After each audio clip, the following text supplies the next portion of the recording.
Okay guys, so இந்த video செஷன்ல நாங்க பார்க்க போறது எஸ்ஓபி பிஓஎஸ் ஃபங்க்ஷன்ஸ். ஜென்ரலா நாங்க ப்ரீவியஸ் செஷன்ஸ்ல பார்த்திருந்தோம் ட்ரூத் டேபிள் அப்படின்னு சொன்னா என்ன, இந்த ட்ரூத் டேபிள் எப்படி மேக் பண்றது, தென் அந்த ட்ரூத் டேபிளை வச்சுக்கொண்டு எப்படி நாங்கள் எஸ்ஓபி என்ற ஃபங்க்ஷனோ அல்லது பிஓஎஸ் என்ற ஃபங்க்ஷனோ மேக் பண்ற மாதிரி பார்த்திருந்தோம். ஸோ அதை டச் பண்ணிட்டு நாங்கள் அடுத்த கன்செப்டுக்கு லிட்டில் பிட் கொஞ்சம் மூவ் ஆகிக்கொள்வோம் இங்க. ஸோ உங்களுக்கு அந்த ட்ரூத் டேபிள் என்ன, அதில் எப்படியான எக்ஸ்பிரஷன்ஸ் யூஸ் பண்ணலாம்னு எக்ஸ்பிளைன் பண்ணுறதுக்கு நான் ஒரு சிம்பிளான ஒரு ட்ரூத் டேபிள் ஒன்று மேக் பண்ணுறேன்.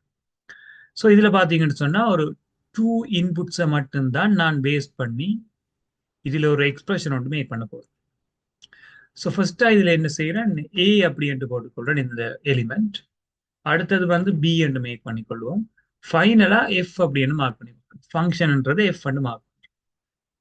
இந்த இடத்துல நாங்கள் பூலியன் வேல்யூஸ், அதாவது 0 0 இருக்கலாம், ஏயும் பி 0 1 இருக்கலாம், அல்லது 1 0 இருக்கலாம், அல்லது 1 1 இருக்கலாம். இதை விட வேற ஆப்ஷன்ஸ் உங்களுக்கு அவைலபிளா இருக்கு. ஒரு எக்ஸாம்பிளுக்காக ஃபங்க்ஷன் அவுட்புட் நானாவே உங்களுக்கு தாரேன். இதுல 0 1 0 1 இப்படி ஒரு அவுட்புட் நான் உங்களுக்கு தாரேன். இந்த ஃபங்க்ஷன்ஸை நாங்கள் இதுக்கான அவுட்புட்டை நாங்கள் ரெண்டு விதமான பூலியன் எக்ஸ்பிரஷன்ஸ் ஃபார்மேட்ல நாங்கள் மேக் பண்ணக்கூடிய மாதிரி இருக்கு. அதுல முதலாவது ஃபார்மேட் நாங்கள் சொல்லிக் கொடுங்க அப்படின்னு சொன்னால் எஸ்ஓபி ஃபார்மேட். எஸ்ஓபி ஃபார்மேட் அப்படின்றது இந்த உண்மையான எக்ஸ்பேன்ஷன் எப்படி இருக்குன்னா சம் ஆஃப் ப்ராடக்ட் அப்படின்னு சொல்லிக் கொடுக்கும். அது என்ன சம் ஆஃப் ப்ராடக்ட் அப்படின்னு சொன்னால் நாங்கள் கூட்டுத்தொகைகள் அதை அடிப்படையாக வச்சு கொண்டு செஞ்சு கொண்டு வரோம். ஆல்ரெடி இந்த ப்ரீவியஸ் செஷன்ல நாங்கள் இதை பற்றி டிஸ்கஸ் பண்ணியிருப்போம். நான் இதில் என்ன செய்யறேன்னு சொன்னால் எஸ்ஓபி சம் ஆஃப் ப்ராடக்ட் அப்படின்னு சொல்ற ஃபார்மேட்ல இதுல ஃபங்க்ஷன் எழுத போறோம். இது எப்படி நாங்க இந்த சம் ஆஃப் ப்ராடக்ட் படிப்புல எழுதுற அப்படின்னு ப்ரீவியஸ்ல பார்த்துருப்போம். பட் நான் திரும்ப சொல்லிட்டு வரேன், எங்க எல்லாம் அவுட்புட் 1 இருக்கும், அதாவது எஃப்ன்ற ஃபங்க்ஷன் வந்து 1 தானே இங்க இருக்கு, எங்க எல்லாம் எஃப்ன்றது 1 இருக்கோ அங்க எல்லாம் நாங்கள் என்ன செய்ய மாட்டோம், அவுட்புட் எழுதுவோம். இப்போ 0 வர்ற இடங்கள் எழுதுறேன். ஆனால் டிஃப்ரெண்டா எழுதி கொள்வோம். இன்னொரு மெத்தட் வந்து பிஓஎஸ் சொல்லுவோம். POS product of sum. So இதுன்ற எக்ஸ்பேன்ஷன்ஸ் இதுன்ற எக்ஸ்பிளனேஷன்ஸ் உங்களுக்கு எக்ஸ்ட்ராவா தேவை என்று சொன்னா அங்கட சேம் பிளேலிஸ்ட்ல இருக்க ப்ரீவியஸ் வீடியோ நீங்க ப்ளே பண்ணீங்கன்னா இந்த ஐடியா எடுக்கலாம். ஸோ பிஓஎஸ்ன்றது ப்ராடக்ட் ஆஃப் சம் என்று சொல்லுவோம்.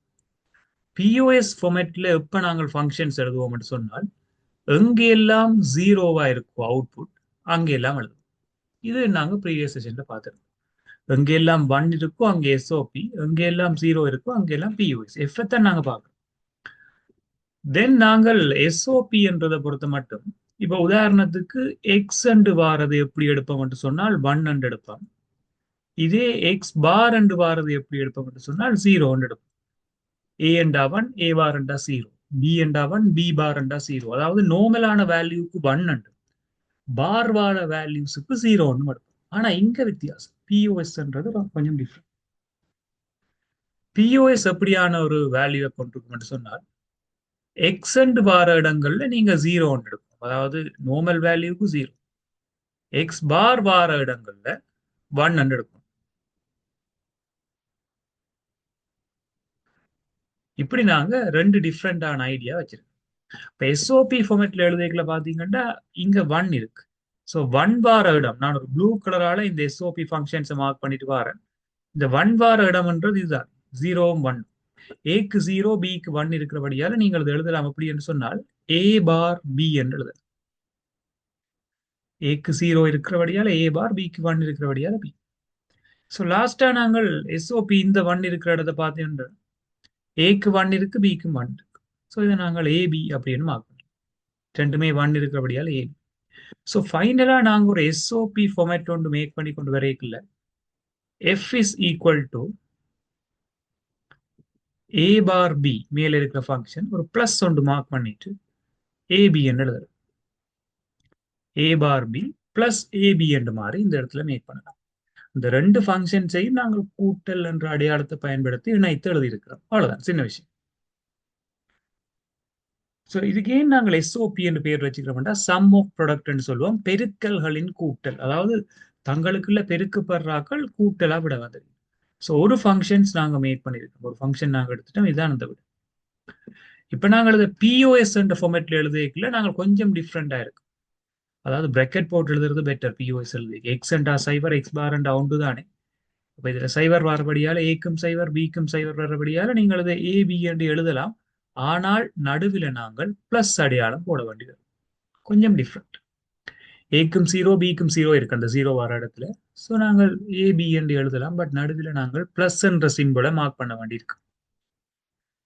இதுக்கு பிறகு நாங்கள் ஏக்கு ஒன் பிக்கு ஜீரோ இருக்கிறபடியால இதை நாங்கள் ஏ பார் தான் எழுதுவோம். ஏக்கு ஒன் இருக்கிறபடியால பிக்கு ஜீரோ இருந்தால் நீங்க பி அண்டே மேக் பண்ணலாம். அவுட்புட் பார்த்தீங்கன்னா அப்படி இருக்கும். இப்போ பிஓஎஸ் ஃபங்க்ஷன் ஒன்று எழுத போறீங்கன்னு சொன்னால் எஃப் இஸ் ஈக்குவல் டு, இங்க நாங்கள் ஏ பிளஸ் பி, அதாவது முதலாவது அடுத்த ஃபங்க்ஷன் அது பிரேக்கெட் போட்டு எழுதிட்டு நடுவில் டாட் போட வேண்டியது. அங்க பிளஸ் போட்டு எழுதினாங்க, இங்க டாட் போடும். அடுத்தது ஏ பார் பிளஸ் பி. இப்படி எஸ்ஓபி பிஓஎஸ் ஃபங்க்ஷன்ஸை நாங்கள் மேக் பண்ணலாம். ரெண்டு விதமா இந்த ட்ரூத் டேபிள் ஃபங்க்ஷன்ஸ் எழுதலாம். சம்டைம் எக்ஸாம் பர்பஸ்ல எங்களுக்கு தரப்பட்ட மெய் அட்டவணையின் கோவையினை எஸ்ஓபி வடிவில் எழுதுக அல்லது பிஓஎஸ் வடிவில் எழுதுகன்னு சொல்லி எங்களுக்கு ரெண்டு ஃபார்மேட்டுமே தெரிஞ்சு. எஸ்ஓபி என்றது வந்து பெருக்கல்களை கூட்டுறமாய் வரும், பிஓஎஸ்ன்றது கூட்டல்களை பெருக்கிறமாய் வரும், அவ்வளவு. இப்ப ரெண்டுக்குமான ஒரு கம்பேரிசன், ரெண்டு ஃபங்க்ஷனுமே சமனா, ரெண்டுமே எஃப் தான், ரெண்டு ஈக்குவேஷனுமே எங்களுக்கு சமன் தான். நாங்கள் ஆல்ரெடி இந்த பூலியன் லோஸ் அப்படின்ற டாபிக் வந்து பார்த்துருந்தோம். பூலியன் விதிகளை பயன்படுத்தி எப்படி சுருக்கலாம் என்று சொல்லி பார்த்துருந்தோம் இந்த ப்ரீவியஸ் செஷன்ஸ்ல. ஸோ அந்த செஷன்ஸ் வீடியோ ஆல்ரெடி நாங்கள் அப்லோட் பண்ணியிருக்கோம். உங்களோட ஃப்ரீ டைம்ஸ் அதை நீங்க வியூ பண்ணிக்கொள்ளலாம் சேம் பிளேலிஸ்ட்ல. ஸோ இந்த இடத்துல நாங்கள் எஃப் இஸ் ஈக்குவல் டு அப்படின்னு மார்க் பண்ணிட்டு இதுல ரெண்டுக்கும் கொமன் ஆனால் பி, ஏ பார் பிலையும் ஏ பிலையும் கொமன் ஆனால் பி. இந்த பியை நீங்கள் கொமனா எடுத்தீங்கன்னு சொன்னால் பிரெக்கெட்டில் ஏ பார்ன்றது மிஞ்சி இருக்கும், பிளஸ் இங்க ஏ என்றது மிச்சமா இருக்கும். ஸோ இதை நாங்கள் கம்ப்ளிமெண்ட் லோ என்ற வியூல பார்ப்போமா இருந்தால், கம்ப்ளிமெண்ட் லோன்றது வந்து தமிழ்ல நிரப்பி விதின்னு சொல்லுவோம். தலைகள் பெருமானங்கள் ஒன்றோடு ஒன்று கூட்டுப்படுமா இருந்தால் அதிന്റെ பெருமானம் ஒன்று. இப்ப பி இருக்குது, அதோட நாங்கள் ஒன்று என்றதை பெருக்கவும். அப்ப எதையுமே நீங்க ஒன்றால பெருக்கிக்க அந்த விட அதே தான் இருக்கும். ஸோ ஃபைனல் ஆன்சர் பார்த்தீங்கன்னா பி என்று வந்திருக்கு. இதை நாங்க சோல்வ் பண்ணிக்க கூட எஸ்ஓபி ஃபைனல் ஆன்சர் எங்களுக்கு பி என்று வந்திருக்கு. இப்ப பிஓஎஸ் சோல்வ் பண்றது, இதை சோல்வ் பண்ணணும்னா எங்களுக்கு எக்ஸ்ட்ராவான ஒரு நாலேஜ் வேணும். மேத்ஸ்ல நீங்க மேபி கேள்விப்பட்டிருக்கலாம், இப்படி ஒரு ஆன்சர் இருக்கு. எக்ஸ் பிளஸ் பை அடுத்த பிரேக்கெட்ல ஏ பிளஸ் பி. இதை நீங்க படிச்சுப்பீங்க குவாட்ரட்டிக் ஈக்குவேஷன், தட்ஸ் மீன்ஸ் இருபடி கோவைகள் அப்படின்னு சொல்லி மேபி கேள்விப்பட்டிருக்கலாம். இந்த ஃபார்மேட்ல இல்லாலும் இப்படியான ஃபார்மேட் பெருக்கல்கள் நீங்க கேள்விப்பட்டிருக்க. X plus by into A plus B. இப்ப இதை நீங்கள் ஒரு ஆன்சரா எழுதணும், எப்படி எழுதலாம்னு சொன்னால் எக்ஸால முதல் ஏ பெருக்க வேணும், பிறகு எக்ஸால நீங்க பிஏ வந்து மல்டிப்ளை பண்ணணும், திரும்ப ஒய்யால ஏ மல்டிப்ளை பண்ணணும், ஒய்யால பிஏ மல்டிப்ளை பண்ணணும், 4 தரம் நீங்க பெருக்க வேண்டியிருக்கு. ஸோ இந்த ஆன்சர் எப்படி வரும் சொன்னால் ஏ இன்டூ எக்ஸ், அல்பபெட் ஓடல எழுதுவோம். எக்ஸ் ஏ என்று வந்தாலுமே நாங்கள் ஏ இன்டூ எக்ஸ் தான் அல்பபெட் ஓடல எழுதுவோம். Plus B X plus A Y plus B Y. இப்படி நாங்கள் மேத்ஸ்ல பெருக்கிறது யோசிச்சு பார்க்கணும். இதே வேலையை தான் நாங்கள் இங்கேயும் செய்ய போறோம். என்ன செய்ய போறோம்னு பார்த்துட்டு வருவோம். முதலாவது என்ன செய்யணும்னு சொன்னால் ஏ ஆல நாங்கள் ஏ பார பெருக்க வேண்டியிருக்கும், பிறகு நாங்கள் ஏ ஆல பிஏ பெருக்க வேண்டியிருக்கும், பி ஆல ஏ பார பெருக்க வேண்டியிருக்கும், பி ஆல பிஏ பெருக்க வேண்டியிருக்கும். ஸோ இதை நாங்கள் ஒரு ஸ்டெப்பாவே செஞ்சு கொண்டு வருவோமா இருந்தால் ஏ ஆல ஏ பார் நாங்கள் மல்டிப்ளை பண்ண போறோம். A into A bar plus A into B. So அதை ஏபி என்று எழுதலாம். பிளஸ் ஏ பார பி ஆல பெருக்கிறபடியால A bar B plus B into B. இப்படி நாங்கள் எழுதலாம். ஒரு சிம்பிளான ஐடியாவில் நாங்கள் இப்படி ஒரு ஃபார்மேட்டை நாங்கள் எடுக்கக்கூடிய மாதிரி இருக்கும். ஸோ தென் இதுல ஏ இன்டூ ஏ பார் கம்ப்ளிமெண்ட் லோயில ஒன்றோடு ஒன்று தலைகீழ் பெருமானங்கள் எங்களுக்கு பெருக்கலா வார சந்தர்ப்பங்கள்ல அவுட்புட் 0 வருவர். ஏபி பாத்தீங்கன்னா அப்படி எழுதிக் கொள்வோம். ஏபி ஏ பார் பியையும் அப்படி எழுதிக் கொள்வோம். ஏ பார் பி அப்படின்னு பி இன்டு பி என்று சொன்னால் இது வந்து ஐடென்டிட்டி லோன்னு சொல்லுவோம். ஒரே ஆக்கள் தங்களுக்கு பெருக்கப்படுறதால மேக்ஸில மேபி இதை பி ஸ்கொயர் பி பெருக்கம் என்று படிச்சிருப்போம். எங்களுக்கு இது பி தான். ரெண்டு ஈக்குவலான ஆக்களை நீங்க பெருக்கினால் என்ன கூட்டினால் என்ன அதே ஆன்சர் தான் வரும். இதை நாங்கள் சாரி ஐடென்டிட்டி லோன்னு சொல்றது இல்லை ஐடம் போர்டன் லோன்னு சொல்லிக்கொள்வோம். அதே வேல்யூ சேம் எலிமெண்ட்ஸ் வந்து கூட்டல் பெருக்கல் செயற்பாடுகளுக்கு உட்படைக்கு எங்களுக்கு இப்படி ஒரு ஆன்சர். இப்ப இந்த ஜீரோவை ஆட் பண்றதால எந்த ஒரு பெருமானம் மாற போறது இல்லை. லாஸ்டா நாங்கள் இவ்வளவு பேரையும் கன்சிடர் பண்ணா ஓகே. இப்ப முதல் இது ரெண்டிலையும் அதாவது முன்னுக்கு இருக்க போற ரெண்டு பேர்லையும் நாங்கள் பிஏ கொமனா எடுக்கலாம். பிஏ கொமனா எடுத்தோம்னு சொன்னால் ஏ பிளஸ் ஏ பார் அப்படின்னு சொல்லி ஏ பிளஸ் ஏ பார் பிரேக்கெட்டை முடிச்சுட்டு நாங்கள் இந்தியாவில் இருக்க போற பிஏ எப்படி வச்சிருக்கோம்.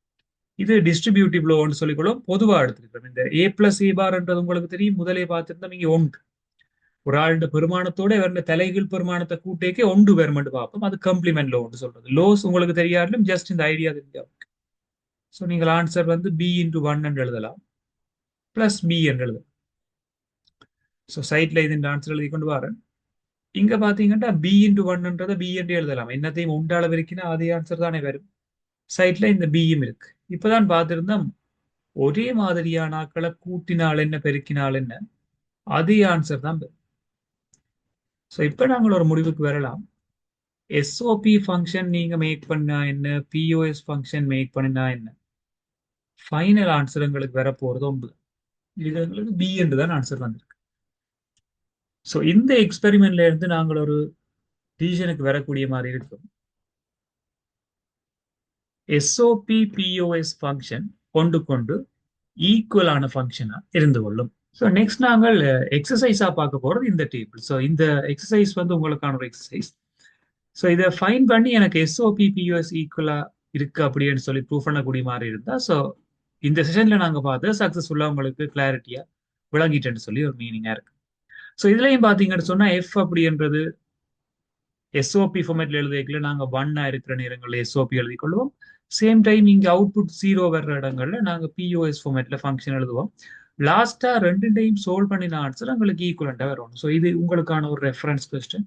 ஸோ நீங்க அதை ட்ரை பண்ணி ரெண்டு ஃபங்க்ஷன்ஸுமே ஈக்குவலா இருக்கு அப்படின்றத கன்ஃபார்ம் பண்ணி கொள்ளலாம். ஸோ இன்னொரு செஷன்ல நாங்கள் புது கன்செப்டோட மீட் பண்ணி கொள்வோம்.